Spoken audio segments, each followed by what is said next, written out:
So here, Paul encouraged the Galatians Christian kung paano sila mabuhay na nang naaayon sa kalooban ng Diyos.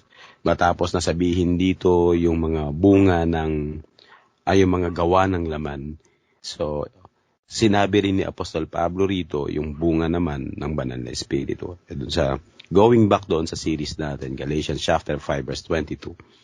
But the fruit of the Spirit is love, joy, peace. Yung huli na tinalakay natin last Sunday is long-suffering. And now, mga kapatid, is kindness. Nandyan tayo. So, dito natin makikita na ang lahat ng mga binanggit dito ay isa lang ang pinagsimulan at ito'y nag-uugat mismo doon sa love. Na siyang love ay foundation ng lahat ng mga virtues, Christian virtues. Nandyan po ang joy, peace, patience, and so on. At ito ay kung saan nakita natin na napakahalaga itong mga Christian virtues na ito sa isang buhay na tunay na tinawag at iniligtas ng Diyos. At alam natin mga kapatid, napakahalaga sa buhay na ito dahil ebidensya din ito na tayo nga ay nabubuhay na rin sa kalooban ng Panginoon sa gabay ng banal na Espiritu at hindi ito sa pamamagitan ng ating laman o pagkamakasalanan. And so, dito mga kapatid, ang bibigyan natin ng focus ay yung yung nakaraan ay long-suffering, binigyan natin ng pansin yan. Long-suffering is a mighty weapon over against the hostility of the world in its attitude toward the church. Kasi kung wala ho tayong ganong quality ng character from the Holy Spirit or from God Himself, it is difficult and impossible for us to go on in perseverance with faithfulness kung wala po yung long-suffering. So, nandun po yung possibility na tayo ay mag-turning back sa mundong ito. Papalayo sa Panginoon, of course, kung wala po yung long-suffering. So, on the other hand, ito po ay hand in hand na nandun po yung long-suffering at the same time, itong virtue na ito ay kasama niya yung kindness. So, habang siya ay nagtitimpi, hindi po yung nasa isip niya ay nagagalit siya, darating yung time na siya ay makakapaghiganti. Hindi ganon yung long-suffering. Yung long-suffering ay nagtitimpi siya pero hopeful. Nandun po yung faith, nandun po yung reliance sa Panginoon, nandun po yung some sense ay naroon din yung joy, kasi rejoicing in the Lord kahit po siya nahihirapan. Pero sa kabila nito ay yung kindness, na kahit po siya ginawa ng masama, still gaya niyang gumawa ng mabuti pabalik. Yan po yung kindness. So yung kindness ay hindi po ito simpleng kabaitan lang, kung hindi sa kabila na ikaw ay hindi inaitrato ng tama pa rin ang pagtrato mo. So, kung kayo ay nakakabasa ng mga ganitong pananalita na pag ako hindi mo nirespeto, hindi kita irerespeto. Pag ako'y tinrato mong kaaway, masigit ako sa pagtrato ko sa'yo. Yun po walang kindness yun. Hindi ganon ang buhay ng Kristiyano. Sa kabila na naitrato tayo ng hindi maganda, ang susukli natin doon ay napakainam pa rin at favorable pa rin sa Kanya. Yun yung kindness. So ating pag-uusapan dito, again mga kapatid, is love is kind. Mag-isasulat ni Apostle Pablo sa Corinthians, yung mukha ng pag-ibig ay naroon po yung kindness. Yun po yung mismo nagmo-motivate doon. So ating summary ng message is, ang bagong buhay mula sa Banal na Espiritu ay pinagkalooban sila ng pag-ibig na ito ay nakakayag din sa pagkakaroon ng kagandahang loob. Yan po yan. O yung kindness, yung hindi lang simpleng kabutihan ito. Ibang salita nito ay gentleness. Opo, yan yung halos magkasama, gentleness and kindness. Ilang bagay ang makikita natin dito. Since ito ay fruit of the Spirit, again, i-explain pa rin natin yan, the fruit of the Spirit, na ito ay yung saan yung kindness ay gawa lamang ng banal na Espiritu. Also, itong term frequently applied to God, yung kindness na ito. Kung ano yung ibig sabihin nito tungkol po sa pagtukoy nito sa Diyos. The term na po, being applied to God. And then thirdly, mga kapatid na makikita natin dito, may application nito. And this kindness should be possessed or even applied to every believers. Kung ikaw ay isang tunay na mananampalataya, dapat meron kang kindness kasi ito ay nag-uugat dun sa love. So, dapat connected yun lagi. Hindi po pwede maghiwalay yun. So, okay. So, this kindness, mga kapatid, na galing ito doon sa rooted ito and grounded doon sa love, makikita natin ito ay fruit of the Spirit. Doon yun yung pinakaugat nun eh. And so the fruit of the Spirit, it signify that the graces here mentioned are supernatural. Lahat yan ay beyond sa ating mga abilities and self-production. Ito po, it was a genuine product of the influence and power of the Holy Spirit upon the heart of every man who are truly born again. So, na sila'y tunay na isinilang. Ang mga tunay na isinilang po, sa Espiritu, meron sila nito. Yung pag-ibig dumating sa kanila. And then, yung pacing ng pag-ibig, nagmamanifest ito in many ways at nakakayag. Nandun po yung kindness. Ganun katindi yun. So, here yung kindness also, mga kapatid, ay nandun din po magkakadikit yung patience. So, po, kung saan sinusustain niya yung kindness na ito.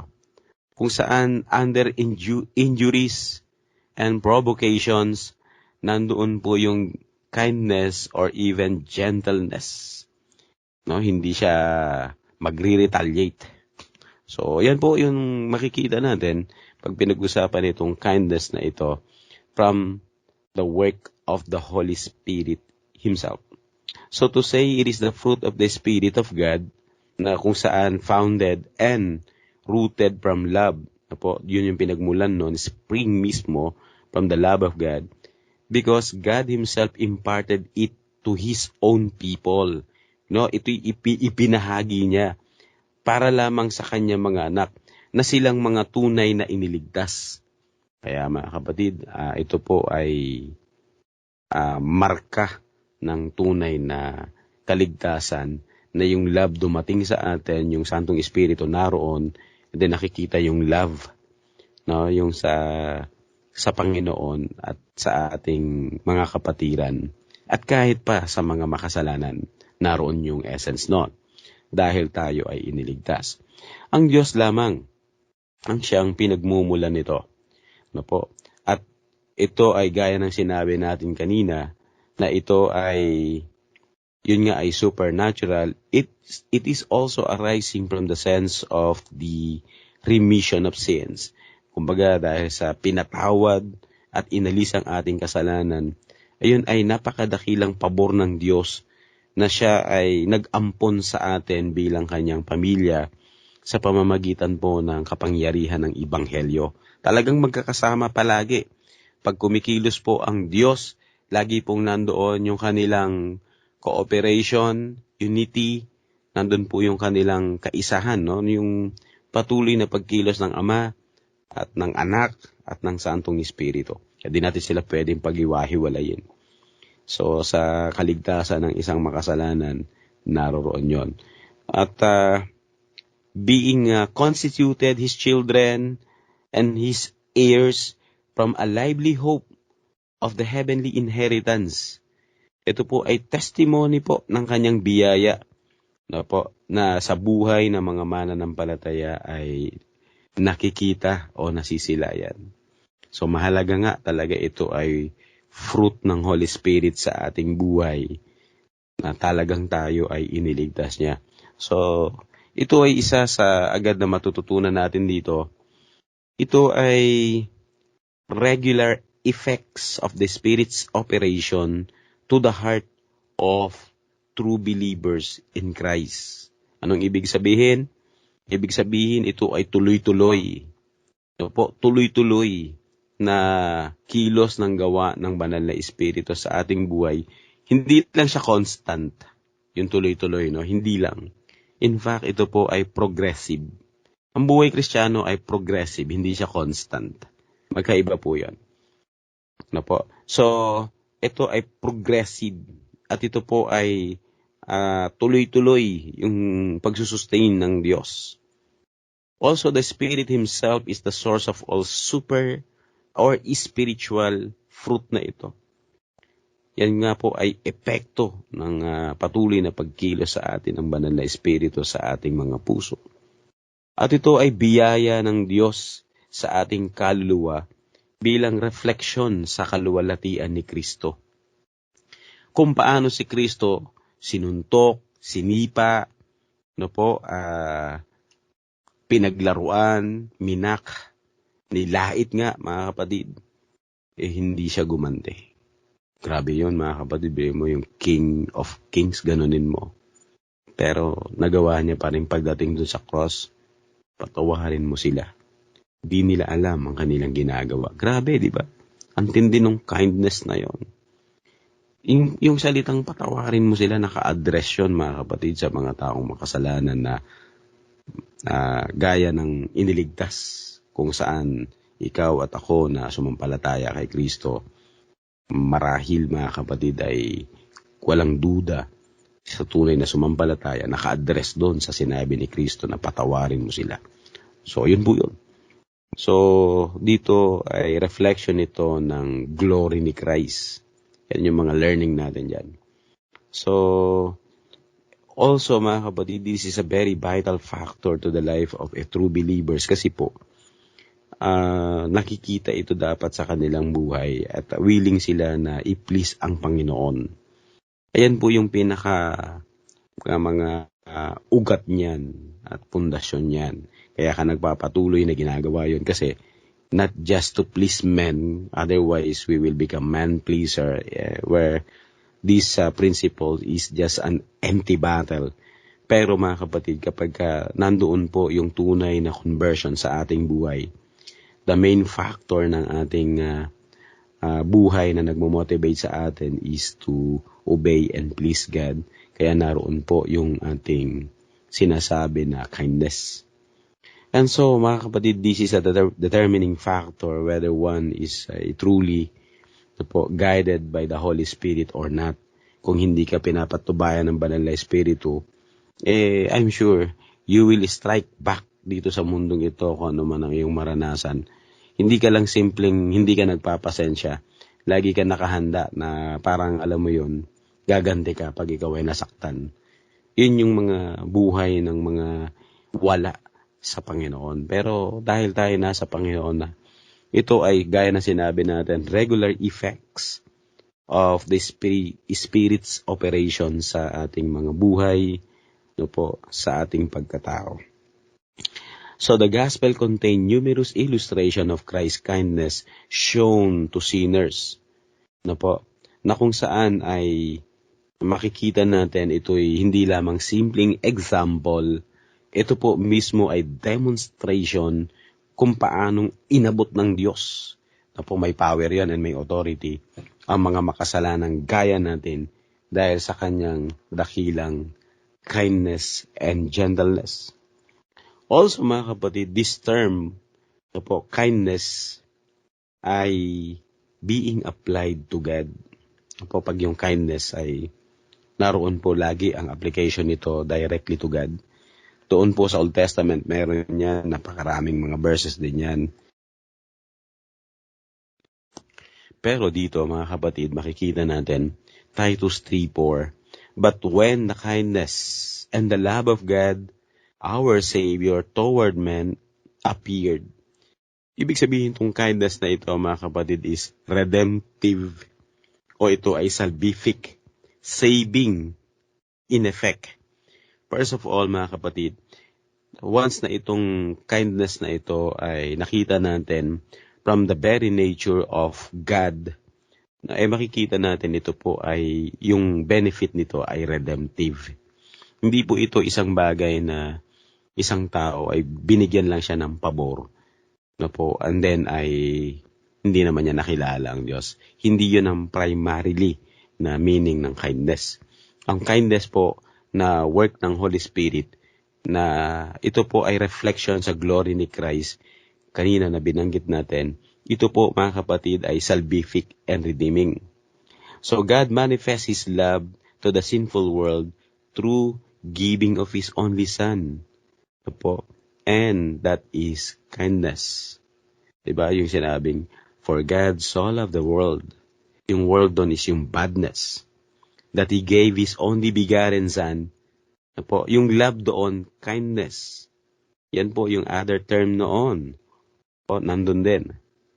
Pero may mga specific na talata na ginamit talaga ay kindness.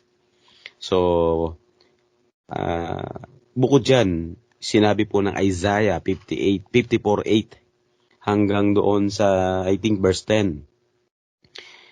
But a little wrath I hid my face from you for a moment. But with everlasting kindness, you see that? Yung everlasting kindness doon, redemptive. And then, aside from being redemptive, ito ay salvific, ito po ay covenant. Yan, nakapaloob yan dyan. Covenant yan. So, ito, ang sabi po doon, sa talatang Isaiah 54:8 yon. So, your Redeemer, sabi pong ganon, I will have mercy on you, says the Lord, your Redeemer. And verse 9, for this is like the waters of Noah to me, for I have sworn that the waters of Noah would no longer cover the earth. So I have sworn that I would not be angry with you, nor rebuke you. Then, pumasok dito yung verse 10, for the mountains shall depart, and the hills be removed, but my kindness shall not depart from you, nor shall my covenant of peace be removed, says the Lord, who has mercy on you. And so, mga kapatid, this kindness ito po ay salvific, covenantal. Nakapaloob sa covenant. So, ang lahat ng mga kinahabagan ng Diyos, kinaawaan, at nandun yung kindness ng Panginoon, sila'y maliligtas at mapababilang sila sa tipan ng Diyos. Yan ay covenantal. So this gentleness, mga kapatid, makikita natin na all toward men, naroon po, mga kapatid, yung mga makasalanan ay iniligtas. Pero wala bang kindness ang Diyos towards unbelievers? Definitely meron. Yung kindness ng Diyos, na kahit hindi sila nararapat, dahil sila'y makasalanan, nararanasan nila sa mundong ito ang all comfort from the Lord. Nararanasan nila ang hangin, nararanasan nila ang kagalingan, nararanasan din nila ang karunungan, everything. Kaya sa mundong ito, mga kapatid, para sa mga unbelievers, langit na ito. Kasi pagdating dun sa kabilang buhay, walang kahit maliit na comfort, wala. So kung ikaw ay hindi mananampalataya, tapos nanaisin mong mamatay, ay yari na. Siguradong wala ka ng comfort kahit katiting.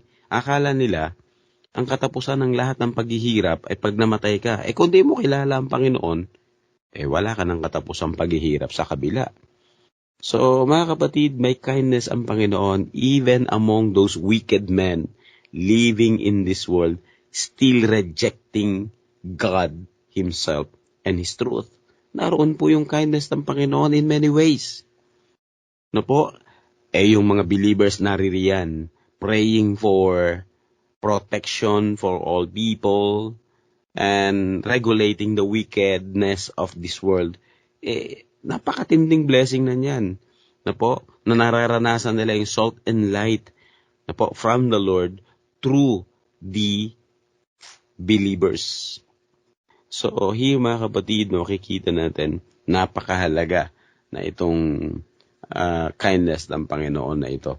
Ito ay a very rare grace para sa buhay mananampalataya. Why very rare? Although all believers should have this, pero mga kapatid, kung minsan hindi po napapansin ito ng mga mananampalataya, yung particular na gamit nito at yung significance ito sa buhay mananampalataya. Hindi nila alam na ito po ay napakahalaga. So dahil ito mismo ay pagpapakita rin ng kabuuan ng kadakilaan at kaluwalhatian ng Diyos sa pamamagitan ni Kristo.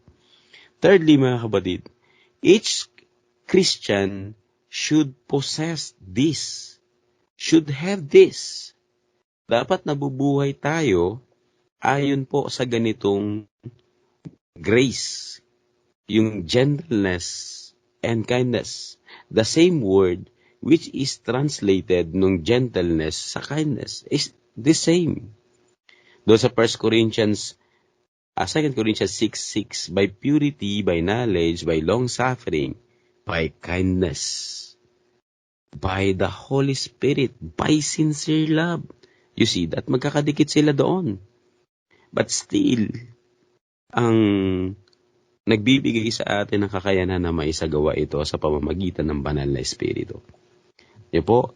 So sa Kristiyano, mga kapatid, this kindness dapat ma-exercise natin sa ibang mga bagay. Una, itong gentleness and kindness na ito marks a person who is submissive to God's word. Nakuha niyo po? Kung ang isang tao ay isinilang na muli, isa sa mataas na manifestation at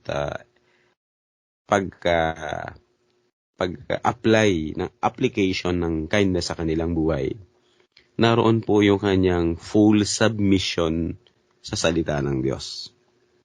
Gaano man kasakit ang salita ng Diyos, tayo na makasalanan noon, na offensive sa atin ang makinig ng salita ng Diyos, but this time, piercing, pero ito ay humbling.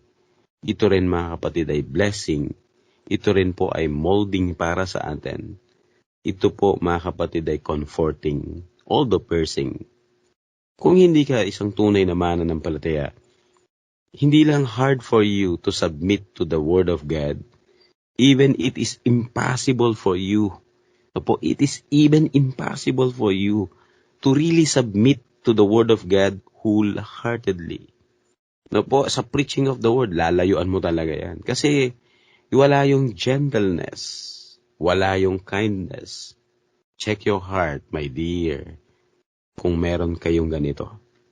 Kung kayo yung tao na kahit tinatamaan ng salita ng Diyos, and yet, you still want more.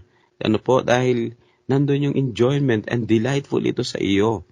Kaya sa akala mo, mukhaan na ipinipreach sa iyo yung salita ng Diyos dahil parang alam na alam ni pastor. Pero, deep within your heart, nandun yung gratefulness mo sa Panginoon. Yun yung makikitaan mo ng malalim na kindness and gentleness sa buhay niya. Bakit? Kasi, nadurog at nabasag na yung kanyang puso. Hindi siya nagre-retaliate, walang retaliation. Yung pala yun. And secondly, mga kapatid, kung paano nagmamanifest sa buhay ng mananampalataya ito, who is considerate of others when disciples is needed or even fellow men. Halimbawa ganito, may kilala kayong tao na nagkasala. Hindi mo siya itataboy papalayo. Ang matured at ang tunay na mga spiritual, sabi sa Galatians chapter 6, verse 1 and 2, kayong mga spiritual ang umabot sa kanila. That's kindness. Ang mga pastor, nag-i-implement sila at nag-execute ng discipline, hindi ho para sila ay lumayo at hindi sila makarecover yung mga taong nagkasala at even na brethren. Kundi sila dinidiscipline kasi part yun ng means of grace for them to awaken their soul.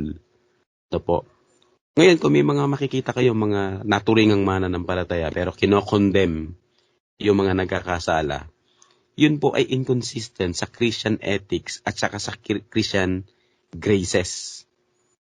Yung mga nangongondemn, actually, condemn na sila sa harapan ng Diyos. Pakinggan nyo maigi yan. Kaya yung mga nagsasabing, ayoko dito sa mga addict, ayoko rito sa mga may mga kabit, ayoko rito sa mga taong mga nagmumura, talo mo si Kristo. Kasi si Kristo yung mga nanunugal, mga tax collector, mga inaayawan, yun yung pinupuntahan ni Kristo. Kasi yun yung kindness eh. Kaya kung ikaw ay isang naturingang Kristiyano, ni hindi ka makapagpakita ng kindness, opposite yan sa work ng Holy Spirit. Kasi hindi yan ang work ng Holy Spirit. Now, yung mga mananampalataya na nagsasabing mananampalataya, but still continue in their sin, na po, sa anumang bagay, yun yung sinasabi po, na dapat ay wag silang bigyan ng daan para sila po ay manatili sa iglesia. Yung nagpapatuloy sa kasalanan na in contrary doon sa prinsipyo ng salita ng Diyos. Kung sila ay nagpapatuloy doon. No po? So nandoon po, still kindness pa rin yun. Kasi kung sila ay magpapatuloy sa iglesia, lalo silang madjudge ng mas maaga. While kung ihinder sila sa mga holy activities such as communion, meeting of the saints, worshiping the Lord, huwag silang pumasok doon sa perimeter ng mga holy na mga itinakda ng Diyos. But in a way, o in a sense, ma-preserve pa rin yung kanilang buhay. Kasi hindi sila pwede magsama eh. May judgment kasi ang Panginoon doon. Kaya dapat makita pa rin nila na yon ay bahagi ng kabutihan ng Diyos. So, dito mga kapatid ay, the point is, the Spirit makes witness the temper, corrects an irritable disposition, makes the heart kind, disposes us to make all around us as happy as possible. So, yan yung work ng Holy Spirit sa atin. Hindi ho tayo condemning. Hindi rin ho tayo irritable. May nakita lang tayong hindi natin nagustuhan, irritable na. Hindi ho dapat gano'n. Dapat nandun yung kindness. Ito po, tingnan nyo Yung magawan ka ng masama, gagawan mo siya ng kabutihan. That's kindness. Pero yung wala namang ginagawang masama, pinag-iisipan natin ang masama. Anong tawag natin doon? Tayo yung nagkakasala, di ba? So, kung may gumagawa ng masama, ano ang sabi ng Biblia? Either i-rebuke, sila ay i-exhort, o sila ay i-expose. Pero yun yung deal natin. Hindi sila i-condemn. Who are we to condemn them? Diba? Pero kung sakaling i-condemn, dapat righteously. Yung righteously doon, judge righteously na meron pong evidence at in a proper manner. Hindi ho tayo, dadaanin pa natin sa social media, kahiya-hiya tayo nun. Di ba natin nakikita na tayo mismo nalalantad sa kahihiyan? Na akala natin napakalinis natin, tapos natuturingan tayong Kristiyano? Alam niyo po, hipokrito yon sa mata ng mundo. Kahit konti ba, wala kang kasalanan? Ang tindi nun. Tandaan natin mga kapatid, di tayo malinis sa harapan ng Diyos. Ang righteousness natin mga kapatid ay hindi yung gawa natin. Hindi yung karakter natin. It's not a choice to be righteous. Kung bakit tayo naging righteous, it's only by the work of Christ and yung impartation ng Holy Spirit sa ating buhay. Wala tayong participation doon. Kaya kahit doon mga kapatid, wala tayong pwedeng sabihin na atin yun. Tapos sasabihin natin yung mga marurumi, magsialis kayo sa akin. Ang linis mo. That's hypocrite mga kapatid sa harapan ng Diyos. So, kahit si Christ, ang sabi ni Christ, come unto me, all ye who are heavy laden, and I will give you rest. You see, yung very comforting na sinabi ni Jesus Christ doon, pointing toward those sinners na sila po ay totally burdened over their sins. Di ba nandun yung rest na offer ni Christ? Tapos tayo, kahit katiting, wala tayong kalinisan sa puso natin. Kung magtrato tayo sa mga tao, parang napakalinis natin. Hindi okay yun sa harapan ng Diyos. So, mga kapatid, ito ay application, the power of the gospel of Christ under the direction of the Holy Spirit. No po? Ito po yung nag-guide sa atin upang tayo, mga kapatid, ay makapamuhay ng according and of course, after the image of the Lord Jesus Christ. You see, all abilities, all power, all authorities, all permission belongs to God. Wala tayong participation doon. Fruit lamang ito, fruit lang. Yung iba walang fruit. 'Di ba? Bad fruit ang meron. So kung wala tayong fruit na ganito, delikado 'yan. Dapat may kindness tayo. Such a quality is impossible to attain apart from the power of God's Spirit. Ano po? Impossible. So this is a true politeness. A kind of politeness which can far better be learned in the Word of Christ than in secular and in academics. Ito po from the Word of Christ. Alam niyo po, as we learn from the Word of Christ, makikita natin yung ating sinfulness. Yan yung tunay na learning. As we learn from the Word of Christ, we will see here the goodness and the holiness of God through the Lord Jesus Christ, that we are totally undeserving from any blessings. Po, totally. Kaya hindi natin maitatrato yung ating kapwa na para bang ang dumi nila at ang linis ko. Wow! Ikaw nate, linis mo. Parang gano'n, di ba? So, you see here mga kapatid, kahit yung mga sa Old Testament pa lamang, naroon na po yung full of wisdom. Pakinggan nyo. 31:26. She opens her mouth with wisdom, and on her tongue is the law of kindness. Talagang kindness. You see yung magkasama nitong law and kindness. Hindi po pwedeng law lang, walang kindness. Hindi po pwede yun. Na po? Dapat meron po talagang magkasama sila. Blending po kasi yan.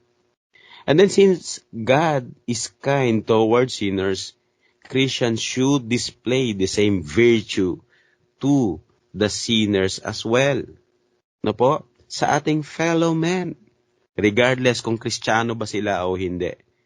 No po? Dapat nandoon po yung ating pagpapakita ng ating kindness sa kanila. So for believers, it is a disposition to be pleased.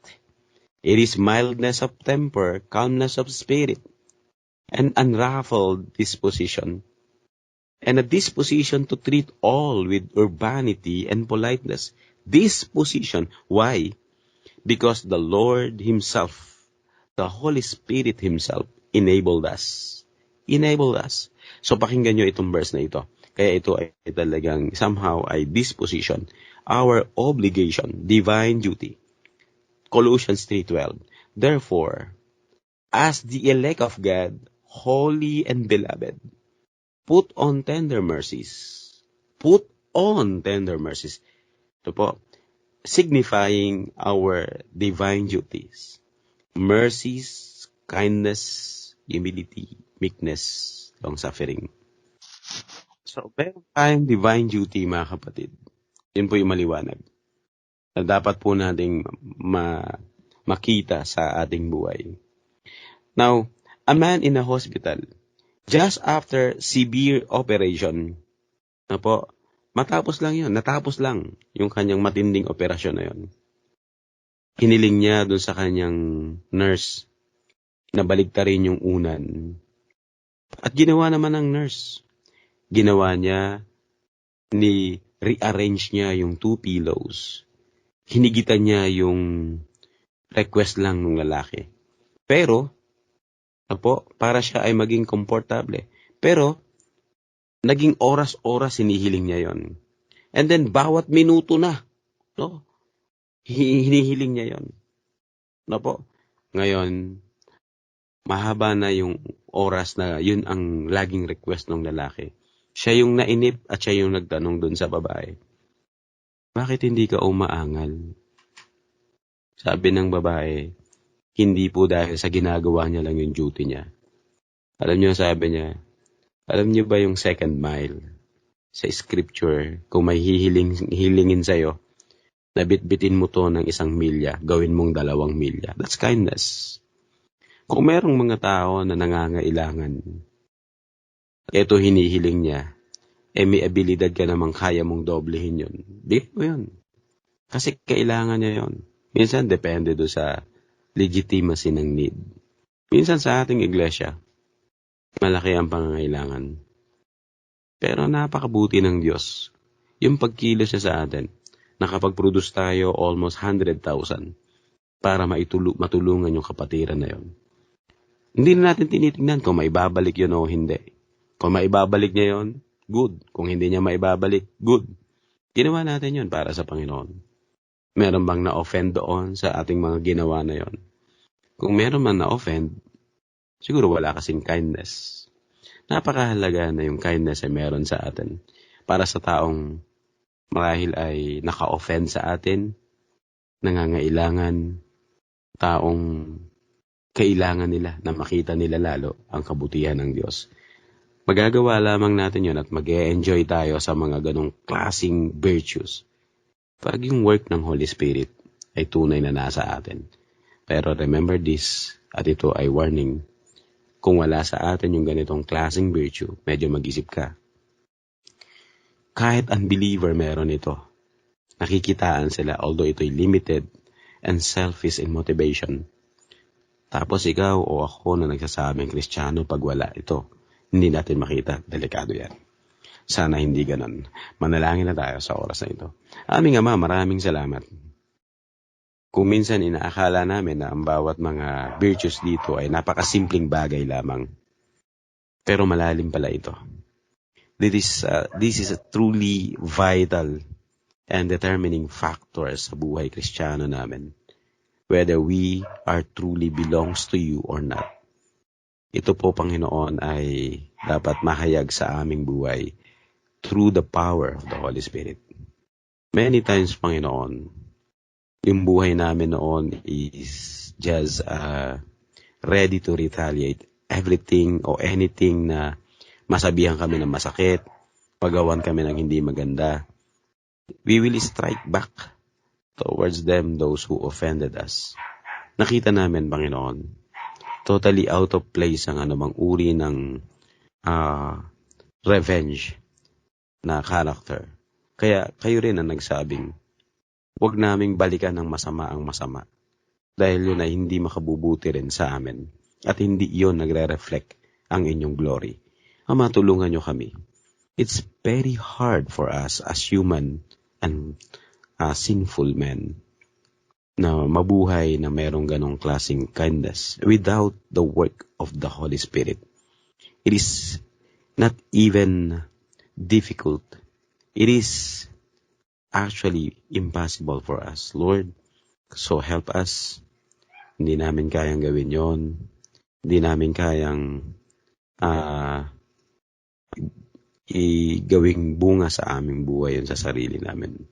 So thank you so much, Lord, na ito'y mag-progress sa aming puso't isipan upang hindi kami magtatampo, hindi kami nawawala sa mood, hindi kami parang nawawala ng gana, kundi mismo, still, Lord, we are willing to submit to your divine will. Ano man ang mga nangyayari at pagtatakda ninyo. Salamat ng marami sa pagtuturo nyo sa aming buhay. Purihin kayo sa ngalan ni Kristo Jesus. Amen.